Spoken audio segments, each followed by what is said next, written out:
ఆ భూమికి సంబంధించిన ఫిల్మ్ ఇండస్ట్రీ డెవలప్మెంట్ చేయాలనేది మాత్రం ఒక మంచి ఒక నిర్ణయంతోనే తీసుకొచ్చారు. కానీ దానికి సంబంధించిన ఆ మిగులు భూమిని ఈరోజు వెనక్కి తీసుకోవాలని ఏదైతే ఆదేశించడం జరిగిందో అది ఎంతవరకు సమంజసం?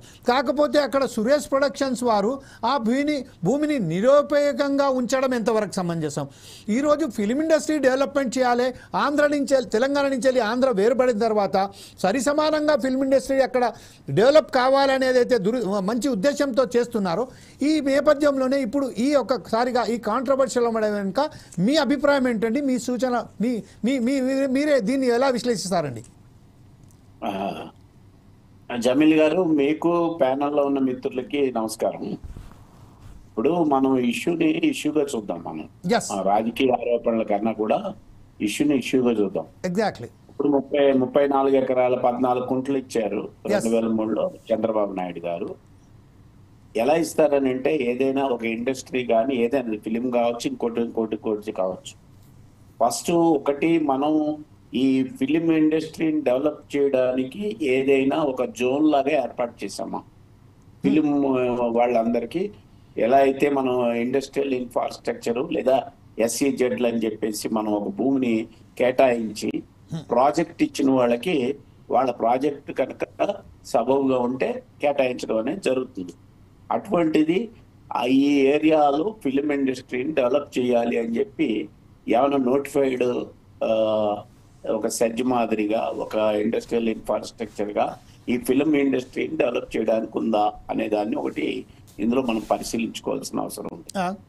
రెండోది ఏంటంటే, ఈ 2003లో ఇచ్చిన 34 దాంట్లో వాళ్ళు ఒక ప్రాజెక్ట్ వర్క్ ఇస్తారండి. మేము పలానా కడుతున్నాం, ఇంత ఏరియా ఉంటుంది, గ్రీనరీకి ఇంత ఉంటుంది అని చెప్పి ఇస్తారు.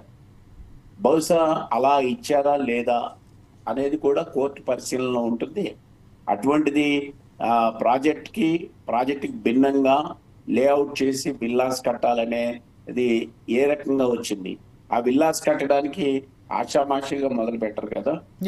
ఆనాడు ప్రభుత్వం కావచ్చు, లేదా ఈనాడు ప్రభుత్వం కావచ్చు, ఇంతకుముందు ప్రభుత్వాలు కావచ్చు, ఆ లేఅవుట్కి ఏమన్నా అప్రూవల్ ఇచ్చారా? అప్రూవల్ ఉందా? అనాథరైజ్డ్ కన్స్ట్రక్షన్, ఇది రెండవ స్టెప్ మనం పరిశీలించుకోవాల్సి ఉంటుంది. అది కోర్టులో ఉంది కాబట్టి అవన్నీ కూడా వాళ్ళు ఆలోచించే దాన్ని మాట్లాడతారు. ఇక మూడోది ఏంటంటే, ఇంతగా మిత్రుడు మన లక్ష్మణరావు గారు చెప్పినట్టుగా ఈ 15 ఎకరాల 17 కుంటలు వాపస్ తీసుకున్న తర్వాత ఏం చేస్తారనేది కూడా ఒక మీమాంస ఉంటుంది.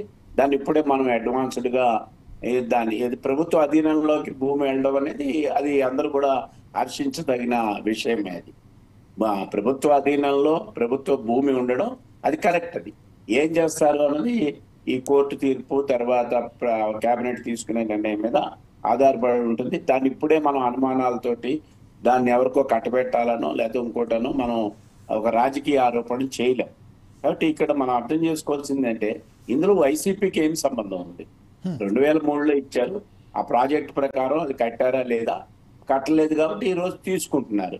ఇదే చంద్రబాబు నాయుడు గారు 2014లో 5 ఏళ్ల పాటు 2019 వరకు ఉన్నారు కదా, అప్పుడు ఎందుకు వెనక్కి తీసుకోలేదు అనేది కూడా ఒక ప్రశ్న ఉదయిస్తుంది.